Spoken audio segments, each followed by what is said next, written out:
অনেক দিন পরে ভাই আমার বাসায় আসলো। বাসায় আমি আমার সাধ্য অনুযায়ী 2 রকমের মুরগির মাংসই রান্না করেছি। দেশি মুরগির মাংস রান্না করেছি আর ব্রয়লার মুরগির মাংস রান্না করেছি। কিন্তু আমার ভাইয়ের ভাগ্যে এক টুকরো দেশি মুরগির মাংস জুটলো না, শুধু ব্রয়লার মুরগির মাংস দিয়েই খাইয়ে দিয়েছি। তো কেন আমি তাকে দেশি মুরগির মাংস খাওয়াতে পারলাম না, সে কথাই আজ আপনাদের সাথে শেয়ার করব। আসসালামু আলাইকুম, কেমন আছেন সবাই? আশা করছি আল্লাহর রহমতে সবাই ভালো আছেন। আলহামদুলিল্লাহ, আমরাও ভালো আছি। এখানে বাজার থেকে কিছু জিনিসের দরকার ছিল, মানে বাজার আর কি। তো অল্প অল্প করে নিয়ে আসা হয়েছে। জলপাই আরও 2 কেজি আছে, সেই সাথে আরও একটু নিয়ে আসতে বলেছি, যেহেতু আচার দিব।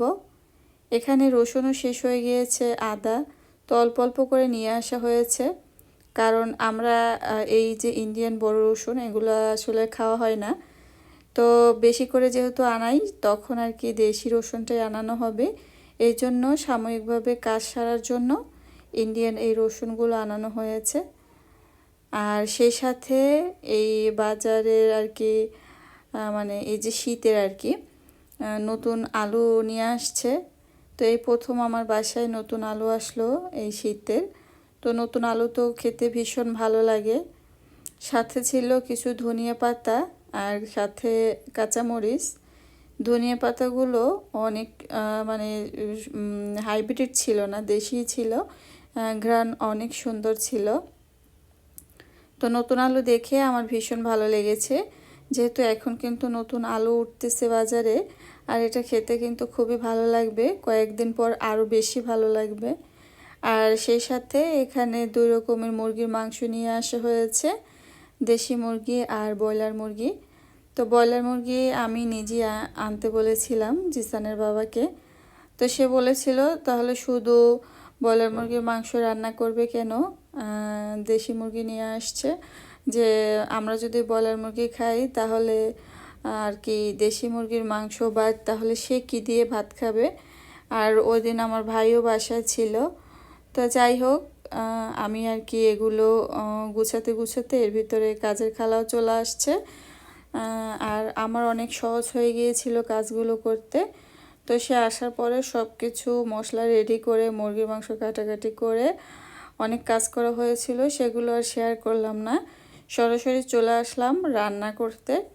তো এখানে আমি মাংসটা বসিয়ে দেব। আর এই তো একজন আপু আমাকে জিজ্ঞেস করেছিল ইন্ডাকশনের এই যে নাম্বারগুলো উঠে নামা করে এগুলো কেন লাফালাফি করে।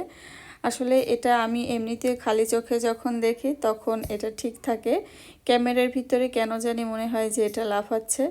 তো যাই হোক, বুঝতে পারি না ঠিক, কিন্তু সেরকম কোনো সমস্যা হয় না। তাপমাত্রা সব কিছুই ঠিক আছে। তারপর আমি হাত দিয়ে যখন টাচ করি নাম্বারগুলো তো কোনোই সমস্যা হয় না। তো জানি না, হয়তো জানি না কি হবে, যাই হোক। তো এ পর্যায়ে কিন্তু আমি এই ব্রয়লার মুরগিটা এক পাশে দিয়ে দিয়েছি। আর রাইস কুকারে ভাত রান্না করার পরে আমি রাইস কুকারেই কিন্তু যে দেশি মুরগি সেটা রান্না করে নিচ্ছি।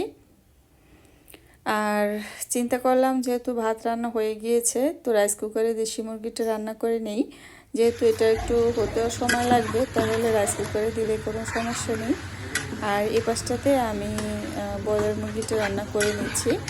তবে আপনাদের সাথে কিন্তু আমি সচরাচর শেয়ার করা হয় না, কারণ শেয়ার করব কিভাবে, খাওয়াই তো হয় না আমাদের বাসায় ব্রয়লার মুরগি। যদিও খাই তাহলে সেটা শখ করে খাওয়া হয়, শখের বসে। তো জিসানের বাবা তো ব্রয়লার মুরগি খাই না, তো তার কারণে আর কি সে বলছে যে তোমরা যখন এভাবে ব্রয়লার মুরগি রান্না করে খাবা, আমি বলছি তোমার জন্য মাছ করে দেব। তো সে আর কি দেশি মুরগি নিয়ে আসছে 2টা, তো এখানে কি আমি একটা রান্না করতেছি, সে যেহেতু খাবে। আর এই পাশটাতে তো মাংস রান্না করছি। এই ছিল, এরপরে রান্না বান্নার পরে দুপুরে ভাইকে খেতে দিব। ও ছিল বাসায়, এখানে মসজিদে মাহফিল হয়েছে, তো জিসানও সেখানে গিয়েছিল, রাতের বেলাতে থেকে গিয়েছে। তো পরের দিন সকালে চলে যাবে। আমি বলছি তুমি এখন যাওয়ার দরকার নেই, দুপুরে খাওয়া দাওয়া করে তারপরে যেও। তো যাই হোক, তারপরে জিসান তো খুবই মহা খুশি, মামার সাথে থাকলে তো সে অনেক দুষ্টুমি অনেক মজা করতে পারে। তো ক্যামেরা হাতে নিয়ে আর কি আমি এভাবে কাজ করতে পারি না, মোবাইল হাতে নিয়ে।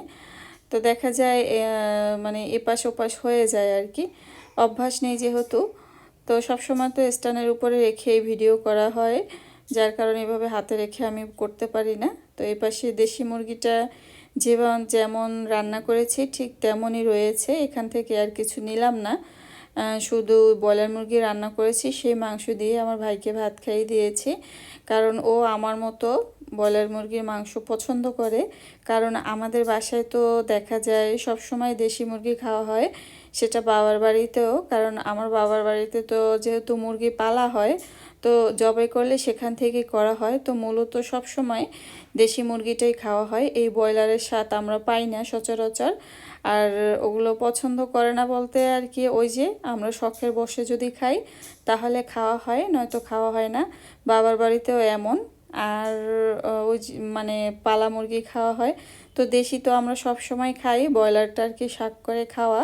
তো ভাইকে বললাম যে তুমি দেশি মুরগি থেকে দেই, সে বলছে না আপু দেশি মুরগি আমি খাবো না, আমাকে এই যে ব্রয়লার মুরগি রান্না করছো এটা থেকেই দাও। তো ও, আমি, জিসান আমরা ওই যে ব্রয়লার মুরগি দিয়েই খেয়ে নিয়েছি। আর জিসানের বাবা দেশি মুরগির মাংস দিয়ে খেয়েছে। আসলে এই ছিল মূলত ব্যাপার, আর কোনো কথা না। এটা আমরা শখ করেই খেয়েছি, মানে ব্রয়লারের মাংসটা। তো ব্রয়লারটা কিন্তু সেদিন সব রান্না করে নিয়ে অর্ধেক করেছিলাম, কারণ ব্রয়লার মুরগির তো অনেক মাংস, এত মাংস আমরা খেয়ে শেষ করতে পারবো না।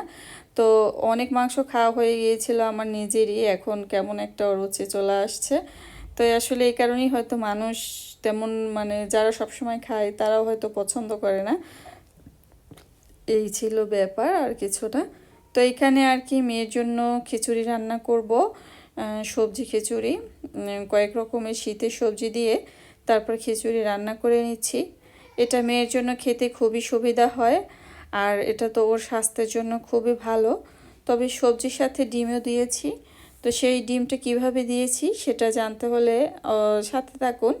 আর যাদের বাচ্চা আছে আশা করি উপকারে আসবে। তো সবাই হয়তো জানেন বা পারেন বাচ্চার জন্য সবজি খিচুড়ি কিভাবে রান্না করতে হয়, সেগুলো আর বললাম না কি কি দিয়েছি ভিতরে, মানে সবজি খিচুড়ি রান্না করার জন্য। তো এই তো একটু তাড়াহুড়ো আছে, আর তাড়াহুড়োর সময় যদি কথা বলা হয় তাহলে দেখা যায় যে কথাটাও সুন্দর হয় না, আর সব কিছু যেন পেঁচিয়ে যায় এরকম মনে হয়। তো আমি একটা মেশারের সাহায্যে ভাবে ভালো করে মিশিয়ে নিচ্ছি, কারণ আমি আমার ছোট মেয়েকে যেহেতু খাওয়াবো, তো ওর যেন আর কি গলায় না বেঁধে যায়, এই কারণে আর কি ভালো করে মিশিয়ে নিচ্ছি। তো এই খিচুড়িটা চাইলে কিন্তু 8 মাস বয়স থেকে আপনারা যে কোনো বয়সের বাচ্চাকে খাওয়াতে পারবেন। তবে পাতলা ঘনত্বটা আপনারা আপনাদের পছন্দ অনুযায়ী রাখবেন। আর এখানে যে আমি বলেছি যে একটা ডিম দিয়ে আর কি খিচুড়িটা রান্না করেছি, তো ডিমটাকে সিদ্ধ করে নিয়ে এই পর্যায়ে আমি পুরো একটা ডিম গ্রেট করে এই খিচুড়ির সাথে মিশিয়ে দিব। এভাবে মিশিয়ে দিলে দেখা যায় কি ডিমের যে একটা আষ্টে গন্ধ সেটা কিন্তু থাকে না, আর যার ফলে বাচ্চা কিন্তু খুবই মজা করে খায়। তো আস্তে ধীরে করে এটা একটু গ্রেট করে নিতে হবে, তাহলে কিন্তু ছোট ছোট করে ডিমগুলো গ্রেট হয়ে যাবে। তো এই তো আমি আবার এগুলো একটা ডিম গ্রেট করে এভাবে খিচুড়ির সাথে মিশিয়ে দিয়েছি। তো আলহামদুলিল্লাহ আমার মামনি কিন্তু খুবই মজা করে খেয়েছে।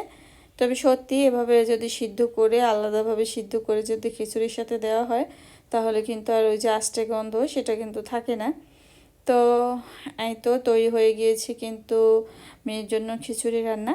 আসলে দুইভাবে রান্না করতে হয়, দেখা যায় আমাদের নিজের জন্য তো রান্না করতেই হয়, তারপরে আবার মেয়ের জন্য রান্না করতে হয়।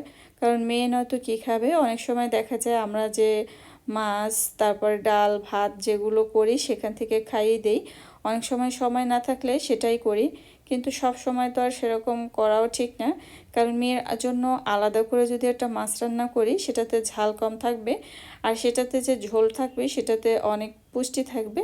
কিন্তু আমাদের সাথে যেটা মেয়েকে খাওয়াবো সেটা তো হয়তো পানি দিয়ে ধুয়ে খাওয়াতে হয়, তাহলে দেখা যায় অনেক পুষ্টি গুণাগুণ নষ্ট হয়ে যায়, সেটা কিন্তু মেয়ে শরীরে পুরোপুরি পায় না। মাংস রান্না করলেও দেখা যায় যদি মাংসটা ধুয়ে তারপর মেয়েকে খাওয়াই সেই পুষ্টিগুণটাও কিন্তু আর থাকে না। তো সব কথা বিবেচনা করে কিন্তু মেয়ের জন্য আলাদা করে রান্না করা লাগে। তো শীতের সময় দুইটা বাচ্চা নিয়ে সংসারে রান্না বান্না অন্যান্য কাজ মেয়ের খাবার সব মিলিয়ে অনেক সময় লেগে যায়। আজকের মতো এখানেই বিদায় নিচ্ছি।